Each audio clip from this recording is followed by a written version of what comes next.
Welcome back. This is Chapter 1, Screencast number 2, where we will look at global environmental indicators.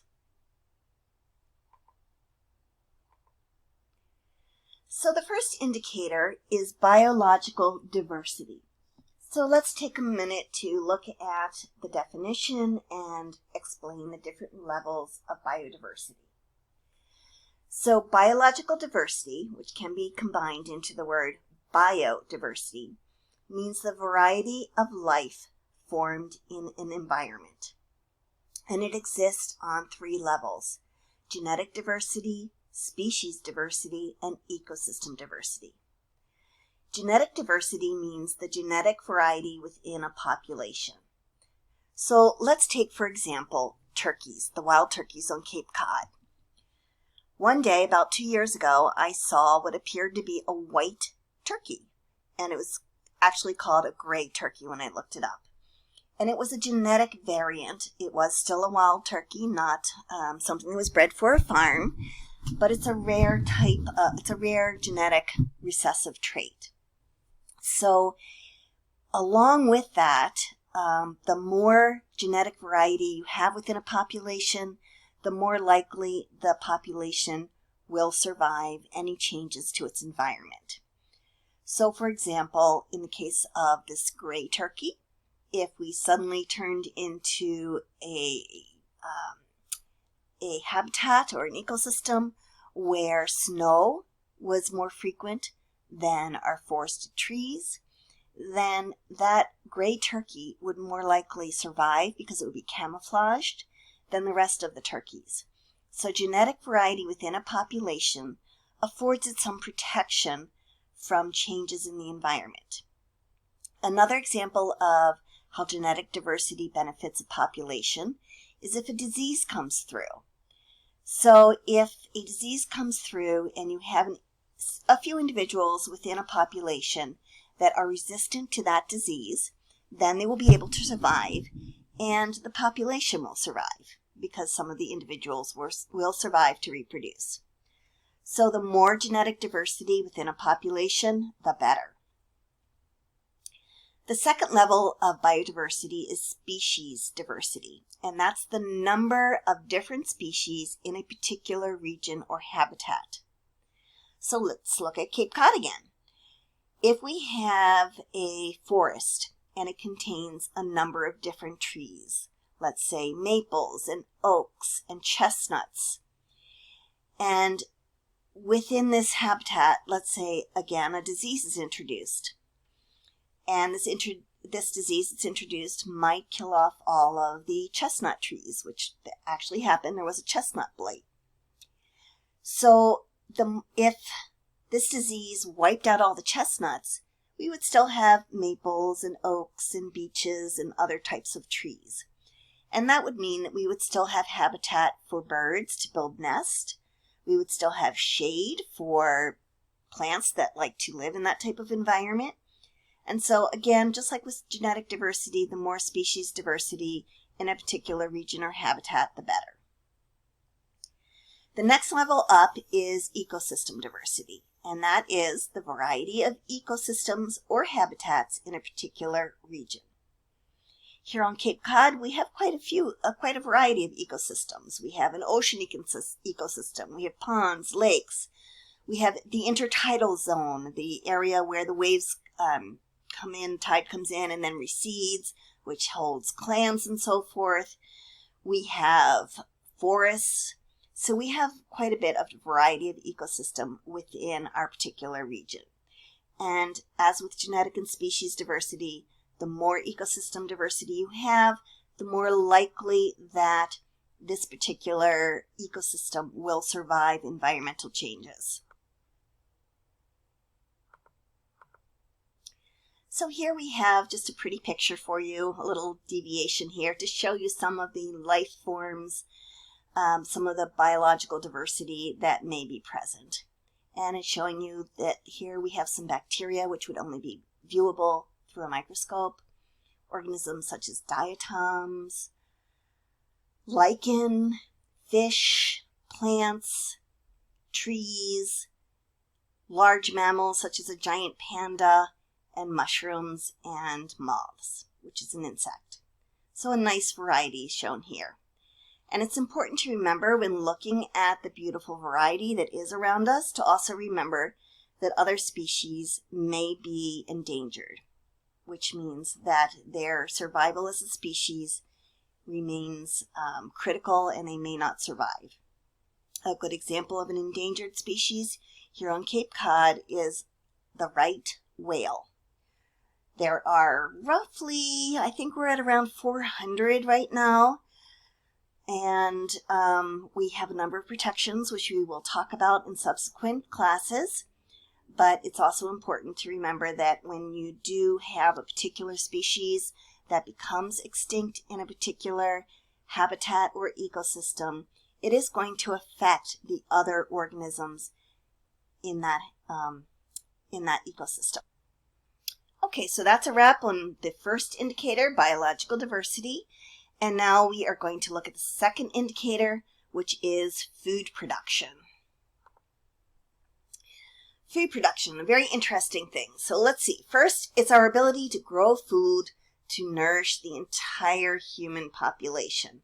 And our entire human population has grown exponentially. There's so many more of us. It makes it much more difficult to grow enough nourishing food.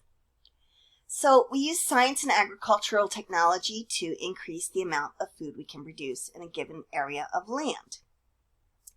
On the left here you have a picture of Joel Slatin of Polyface Farms, who farms in a way that we might call the traditional way, but it's using environmental principles, which we'll discuss later when we discuss food production. It's the old-fashioned type of farm that we all picture when we picture a farm. It's not the reality of our agribusiness or industrial food production that we actually have in the United States today. But we'll talk about that more in the future. For right now, let's look at the chart on the right. The graph on the right shows the years from 1950 through about almost 2010. And on this axis, you see per capita grain production in kilograms. So first, the word per capita. That means per person. Think of a cap on a person's head. So it's per each person in the United States. So if we have more people, it's based on the grain production divided by the number of people. And this is just grain, it doesn't include meat. But you can see in 1950, 250 kilograms of grain per person were produced. And that number generally moved upward until about 1985, where we maxed at about 350 kilograms of grain production per person. So that's a good increase. But then you see that after that, it kind of plateaued and maybe even dipped a bit. And that's because we've actually reached the limits of agricultural technology as it stands today. So when we discuss this portion of the course, we will look at agricultural technology that has improved food production.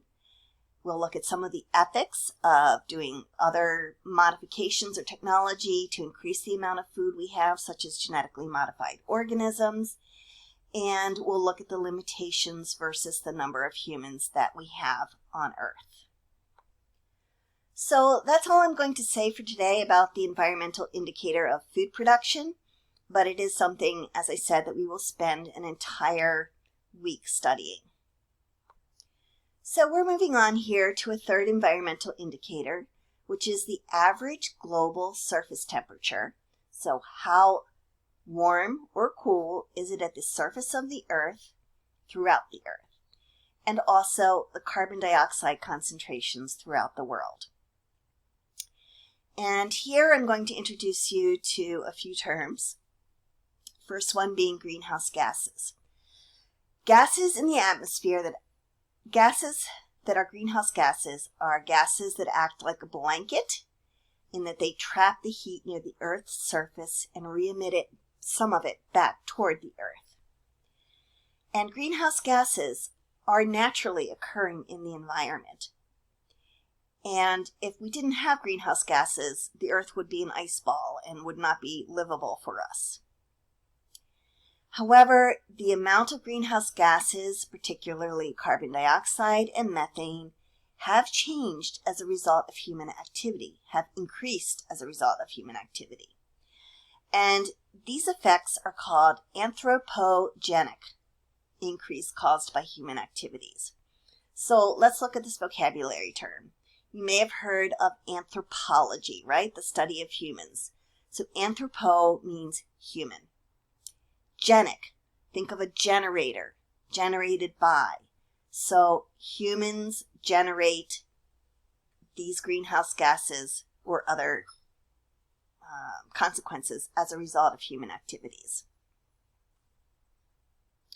This is a good time for me to point out, which I should have done earlier probably, that terms that are in green on these slides are vocabulary terms that you are required to know. If something is written in black and white, it's important, but it's not a vocabulary term that you need to memorize.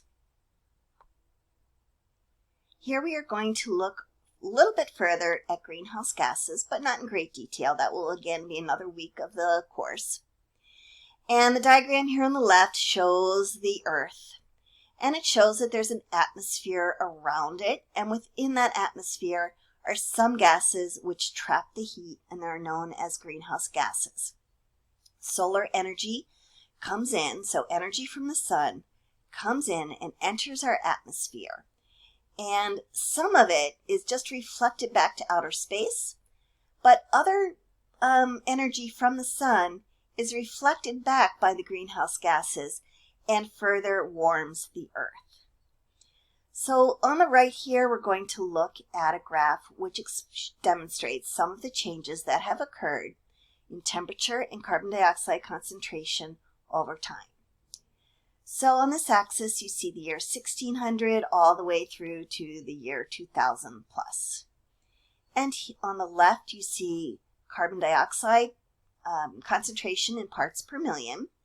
And on the right here, you see temperature of the global temperatures in degrees centigrade. So you can see the blue line here, which is carbon dioxide, started to go up. When? When did it start to go up? Roughly the 1800s. And then it started to go up a whole lot in the 1900s, and a whole lot and a whole lot.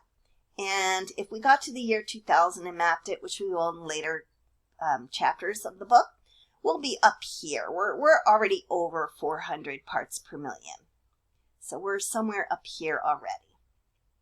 So the rate at which carbon dioxide levels are increasing is called exponential. It means it's really, really, really increasing sharply. Not a straight line like this. It's just low, low, low, and then shooting up. And temperature is also plotted here. We don't have readings from reliable sources prior to the 1880s, but we have had temperature readings since then. So you can see, though there's variation year to year, for sure, variation season to season, the overall trend of temperature is from here, let's say 13.5 degrees C, all the way up here to 14.6 degrees C, and again, it all occurred during the same time period. So reach deep, think about your history lessons and what may have occurred during this time of history that may have resulted in these sharp changes. So please pause here and think if you can understand what may have led to these increases. Two main factors come to mind. And again, we can discuss that during class, but see what you can come up with. And then the next screencast will come up with the next biological indicator.